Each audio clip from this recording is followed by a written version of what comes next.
I've always been a massive fan of stealth-based video games ever since I first picked up Assassin's Creed 2. Since then, I've searched a ton for games where stealth is encouraged, beneficial, or has some sort of satisfying gameplay benefit. Of course, there are lots of video games where stealth is optional but definitely recommended, but still, some games are certainly better than others in the stealth department. A good stealth system should feel rewarding and should feel significant from a gameplay perspective, so without further ado, let's get right into the list of 10 amazing stealth games that you need to play.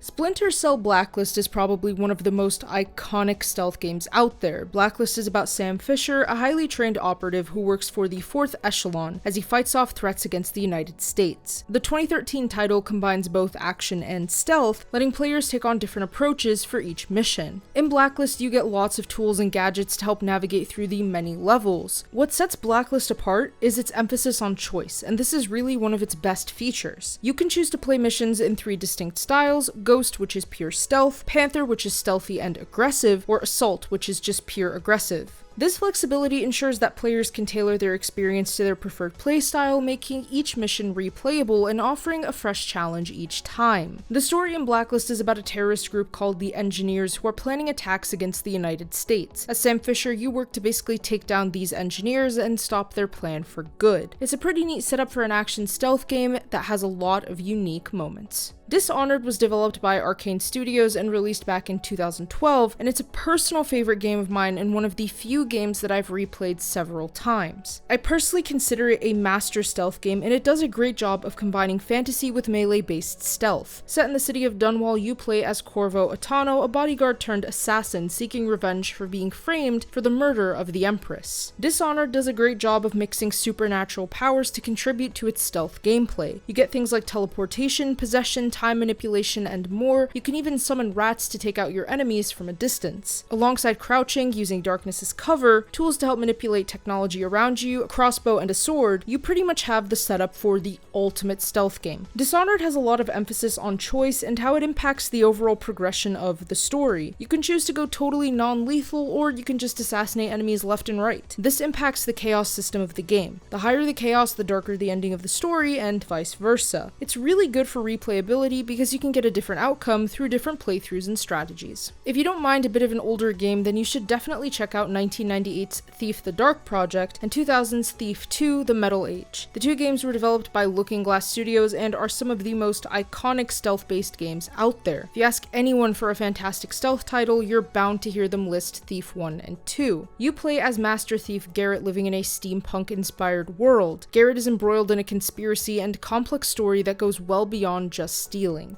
Thief has some amazing immersive environments and fantastic sound design. Your gameplay relies on hiding in the shadows, avoiding detection, staying quiet, and includes very complex AI for its time. Thief 1 and 2 are meant to be played stealthily, and the game world is set up around this sort of gameplay. There are indicators to help you remain hidden, but NPCs will investigate if something is out of place around them and will have different reactions depending on what they are, guard or civilian basically. You have a blackjack, a sword, and a bow, with arrows in your bow having different effects such as water arrows, fire arrows, and even rope arrows. There is a Thief reboot, which I have talked about on this channel before, and while I did like that game, Thief 1 and 2 are still masterclass examples of stealth compared to the rebooted title. Alien Isolation is a survival horror title that is based on the Alien film series. The game is set 15 years after the events of the original 1979 film. You play as engineer Amanda Ripley as you investigate the disappearance of her mother Ellen Ripley aboard a space station. However, inside the station is an alien creature, and you must learn to survive and find a way to escape.